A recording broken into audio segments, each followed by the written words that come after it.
আসসালামু আলাইকুম। ভিডিওটা একটু লম্বা হতে পারে, লম্বা হলে একটু শুনবেন যদি বাঁচতে চান, ঠিক আছে? নবজোৎ সিং সিদ্ধু, ওনাকে কে না চিনে? ফেমাস একজন কমেন্টেটর এবং উনি কপিল শর্মা শোর মধ্যে জাজের ভূমিকা পালন করছিলেন। তো সম্প্রতি ওনার ওয়াইফের ক্যান্সার হয়েছে। তো তাদের মুখেরই কথা, এবং ওনার ওয়াইফ কিন্তু ডক্টর, এটা মাথায় রাখবেন। ওনার ওয়াইফ কিন্তু নিজে একজন ডক্টর। উনি গামলা বইরা বইরা আইসক্রিম খাইতো। আইসক্রিম মূলত একটা সুগারি খাবার, প্রসেসড সুগারি খাবার। देखो कैंसर कैंसर के बाद ये कितनी बदल गई है। देखो कैंसर के पहले आइसक्रीम की बाल्टी खा जानी, इतनी बड़ी बाल्टी, रात को कुरकुरे चेपे जा रहे हैं, वो कुर कुर कुर।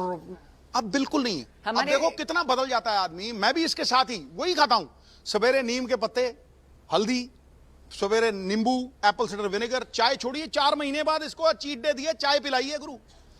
আমি কেন বারবার বলছি ভাই, সুগারকে আমার জাতশত্রু আমি কেন বানাইছি? এই যে 3 বছর 4 বছর যে আমি সুগারকে বাদ দিছি, আমি কত সুস্থ আছি জানেন?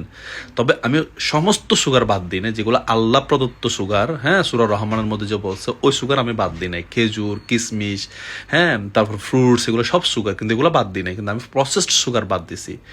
আজকে তারা বলে যে আমার ওয়াইফ আজকে হেলদি খাবার খায়, ঘাস ফুস খায়, হ্যাঁ, পিৎজা বার্গার খায় না, হ্যাঁ, খাড়ি পাত্তা খায়, তিতা করলা খায়, কয় আজকে আমরাও খাইতেছি, কয় তার ক্যান্সার হওয়াতে তার সাথে সাথে এখন আমরাও চেঞ্জ হয়ে গেছি।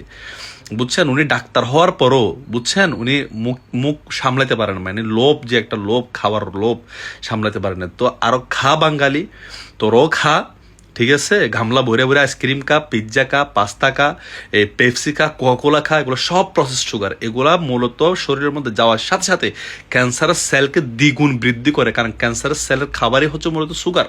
হ্যাঁ, এর থেকে সহজভাবে কিভাবে বোঝাই, আমার মনে হয় এর থেকে সহজ বোঝানোর মতো ভাষা বা ওয়ার্ড আমার মনে হয় জানা নেই, ঠিক আছে?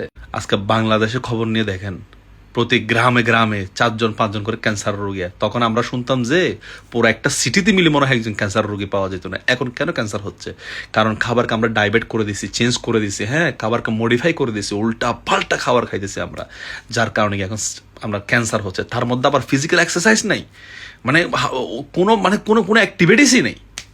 তো যদি ভাই বাঁচতে চান, আল্লাহর ওয়াস্তে ঠিক করেন। আর যদি বলেন যে না আমি আমার দরকার নেই, তাহলে আপনার পুনমার আপনি খান, ঠিক আছে? তাদের তো কোটি কোটি টাকা আছে, সেজন্য তারা ট্রিটমেন্ট করাইয়া ঠিক করতে পারছে। আমি বলবো না যে টাকা দিয়ে বাঁচতে পারে না। হায়াত মত আল্লাহর হাতে, যেদিন হায়াত আছে সেদিন আপনার চলে যেতে হবে, কিন্তু আপনি সর্বশান্ত হয়ে যাবেন। আমি অনেক ফ্যামিলিকে দেখছি এই ক্যান্সারের ট্রিটমেন্ট করাতে গিয়ে, কিডনির ট্রিটমেন্ট করাতে গিয়ে, লিভারের ট্রিটমেন্ট করাতে গিয়ে রাস্তার মধ্যে এসে এখন ভিক্ষা করে। নিজে তো চলে গেছে দুনিয়ার থেকে, নিজের মা, বাপ, বউ, বাচ্চা সবারই ভিক্ষা করাতে দিছে।